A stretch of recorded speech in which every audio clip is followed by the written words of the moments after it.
आंखों में आंसू और सिर पर वही शालिग्राम।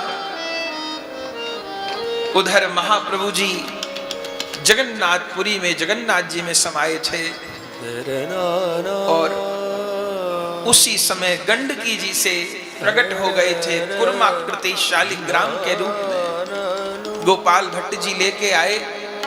बंधुओं, आज भी वो स्थान है। राधा रमण जी दर्शन को जाइए ना, तो मंदिर के बिल्कुल साथ में ही वो डोल आज भी है, जिस डोल पर एक पिटारी में, एक डलिया में, एक झोले में शालिग्राम जी को रख के सेवा करते थे। घर मकान नहीं था, सब महात्मा लोग पेड़ के नीचे रहते थे, कुटिया बना के रहते थे, कोई पक्का घर नहीं था। उसी पेड़ के नीचे, उसी डोल में शालिग्राम जी को विराजमान करते थे, सेवा करते थे, उसी में सुला देते थे, उसी में झुलाते थे और पूरे दिन रूप सनातन जी की आज्ञा से ग्रंथ लिखने की सेवा, धाम को प्रकट करने की सेवा लगे रहते थे। 3 ठाकुर जी प्रकट हो गए थे, गोविंद, गोपीनाथ, मदन मोहन। समय समय पे गोपाल भट्ट जी तीनों ठाकुर जी की सेवा करने जाते थे। महाप्रभु जी ने आज्ञा की थी, श्री गौरांग आज्ञा दिले श्री गोस्वामी रे, शालिग्राम शिला तुम्ही देखिबे हरि रे। महाप्रभु ने आज्ञा की थी कि तुम शालिग्राम में साक्षात राधा श्याम सुंदर का ही दर्शन करना। एक दिन शालिग्राम से श्याम सुंदर प्रकट होंगे। शालिग्राम शिला तुम्ही देखिबे हरि रे। गोपाल भट्ट जी सेवा करते थे और क्या भावना करते थे, मेरे ठाकुर कैसे हों? बोले, गोविंद, गोपीनाथ, मदन मोहन, क्रमे 3 मुख वक्ष श्री चरण। मेरे ठाकुर जी हों यदि, तो उनका मुख तो गोविंद जी जैसा हो, उनका वक्ष स्थल गोपीनाथ जी जैसा हो और उनके चरण मदन मोहन जी जैसे हो। क्रमे 3 मुख वक्ष श्री चरण। समय बीता लगभग 9 वर्ष। शालिग्राम जी की सेवा गोपाल भट्ट जी करते रहे और प्रतीक्षा करते रहे, हे नाथ, प्रहलाद जी के लिए खंबे से प्रकट हो सकते हो। खंबे को तो किसी ने पूजा नहीं था ना।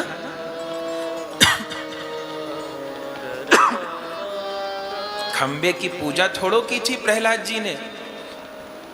प्रहलाद जी की पुकार से जब अपूजित खंबे से आप प्रकट हो सकते हो, तो गोपाल भट्ट की प्रार्थना पे शालिग्राम से क्यों प्रकट नहीं हो सकते मेरे ठाकुर?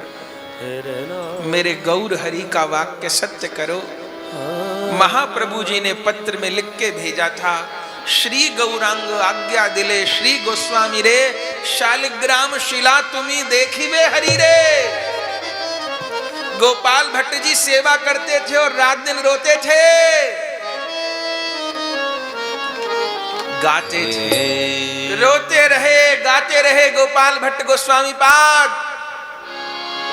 और करते करते विक्रमी संवत 1599, और कौन सा महीना जानते हैं?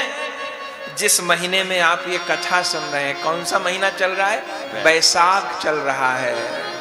बैसाख है माधव मास, और अब जो बैसाख की पूर्णिमा आएगी, इसी वैशाख की पूर्णिमा को संवत 1599 में बंधुओं, पहले दिन नरसिंह चतुर्दशी, वैशाख शुक्ल चतुर्दशी, जिस दिन प्रहलाद जी की पुकार से नरसिंह भगवान प्रकट हुए, उस दिन शालिग्राम जी का अभिषेक किया। रोते रहे, आज फिर नरसिंह चतुर्दशी है, आज तो प्रभु दर्शन देना। उस दिन एक और लीला हुई। वृंदावन में कथा कही जाती है, एक कोई सेठ वैष्णव वृंदावन में आए और उन्होंने वृंदावन में जितने भी ठाकुर जी सबकी पोशाक बनवाई। गोविंद देव जी, मदन मोहन जी, गोपीनाथ जी, श्याम सुंदर जी, दामोदर जी, सबकी पोशाक बनवाई। किसी ने कहा गोपाल भट्ट जी नाम के संत महापुरुष रहते हैं, उनके भी ठाकुर जी की पोशाक बनवाओ।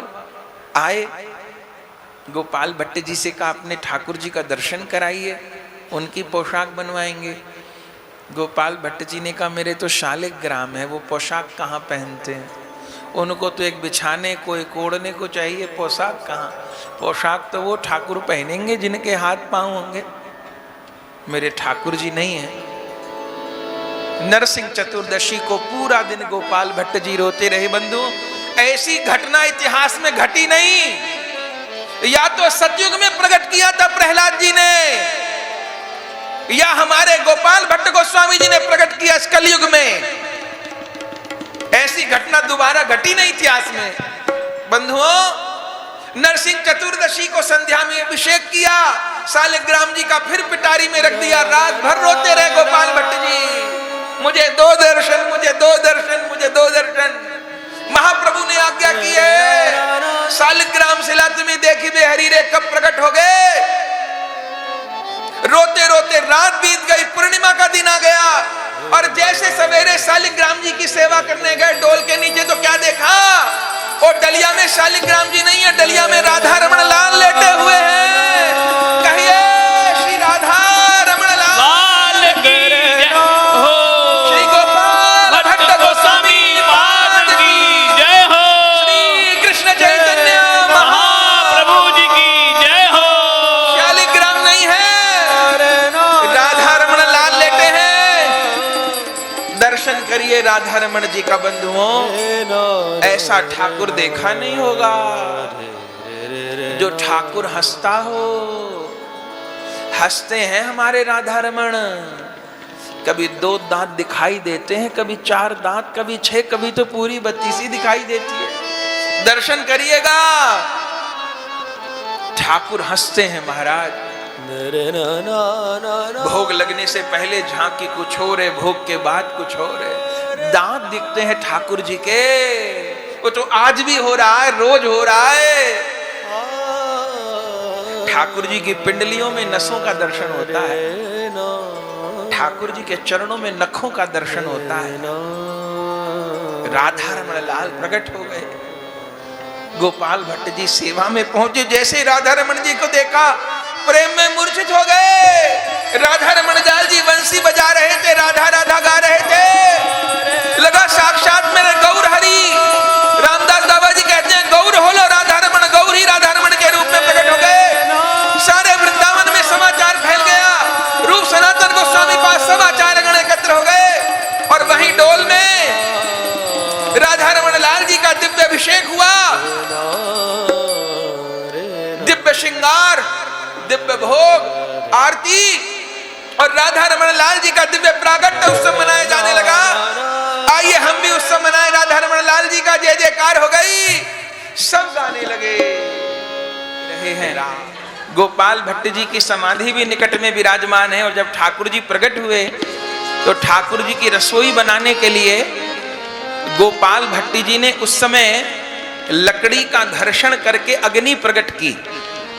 बंधुओं, आश्चर्य होगा, वो सिद्ध अग्नि जो 500 साल पहले श्री गोपाल भट्ट जी ने लकड़ी घिस के प्रकट की थी, आज तक मंदिर में वही अग्नि विराजमान है। जय हो। 500 साल से वही अग्नि है।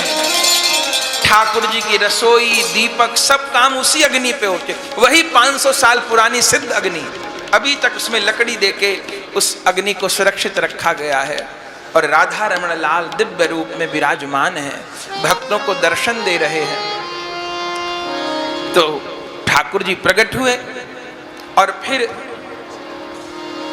गोपाल भट्ट जी सेवा करते रहे, खूब आनंद, खूब लाड़।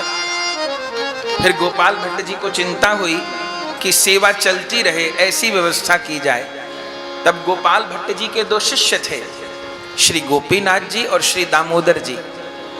तो पहले गोपीनाथ जी को कहा कि तुम विवाह कर लो ताकि वंश परंपरा के द्वारा सेवा होती रहे।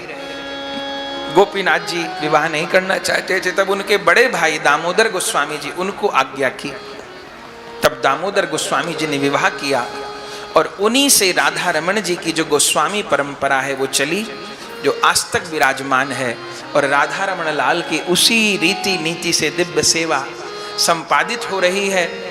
औरंगजेब का जब आक्रमण हुआ बंधुओं, सब ठाकुर जी बाहर गए। गोविंद जी गोपीनाथ जी तो गए, राधा वल्लभ जी काममन 116 साल तक राधा वल्लभ जी काममन में रहे, मंदिर टूट गया, खाली हो गया। बिहारी जी भी 100 साल से ज्यादा काममन, सब ठाकुर जी चले गए वृंदावन छोड़ के। एकमात्र वृंदावन में हमारे राधा रमण लाल डटे रहे। सब ठाकुर चले गए, पर राधा रमण लाल जी अखंड वृंदावन वासी हैं, जो प्रकट हुए गए नहीं। और राधा रमण लाल जी के रूप में गौरांग महाप्रभु ही विराजमान है। जब रूप सनातन जी को आज्ञा की थी महाप्रभु ने वृंदावन प्रकट करो, तो रूप सनातन जी ने कहा था प्रभु वृंदावन प्रकट तो कर रहे हैं आपकी आज्ञा से, पर आप देखने आओगे ना कि कैसा काम किया वृंदावन, कैसा प्रकट किया। तो महाप्रभु जी ने कहा हाँ मैं आऊंगा। तो महाप्रभु के चरित्र में लिखा है कि महाप्रभु तो दोबारा नहीं आए, जगन्नाथपुरी में जगन्नाथ जी में लीन हो गए। तब भक्तों का कहना है राधा रमण जी के रूप में महाप्रभु ही प्रकट हुए। जय हो। और आज तक वृंदावन में विराजमान होकर के भक्तों का पोषण कर रहे हैं। राधा रमण लाल जी प्रकट हुए, दामोदर गोस्वामी जी की वंश परंपरा चली, और विक्रम संवत 1642 तक श्री गोपाल भट्ट गोस्वामी पास सेवा करते रहे। और विक्रम संवत 1642 में श्रावण कृष्ण पंचमी को गोपाल भट्ट जी ने भी नित्य लीला में गुण मंजरी जी के स्वरूप से प्रवेश किया। जो गुण मंजरी जी नित्य निकुंज में प्रिया प्रियतम की चमन डुलाने की, जल पिलाने की सेवा करती हैं, प्रकट होकर के राधा रमण लाल प्रकट करके हम आप सबको प्रदान करके पुनः नित्य लीला में गुण मंजरी जी प्रविष्ट हो गई। ऐसा दिव्य गोपाल भट्ट जी का चरित्र है। आज भी राधा रमण जी के मंदिर के निकट ही गोपाल भट्ट गोस्वामी जी की समाधि है। आज भी वहाँ उसी रीति नीति से सेवा हो रही है। गोपाल भट्ट जी भी राधा रमण लाल जी दर्शन देकर कृतार्थ कर रहे हैं। तो आप पर, हम पर, सब पर राधा रमण कृपा करें, गोपाल भट्ट गोस्वामी जी कृपा करें, महाप्रभु कृपा करें। आप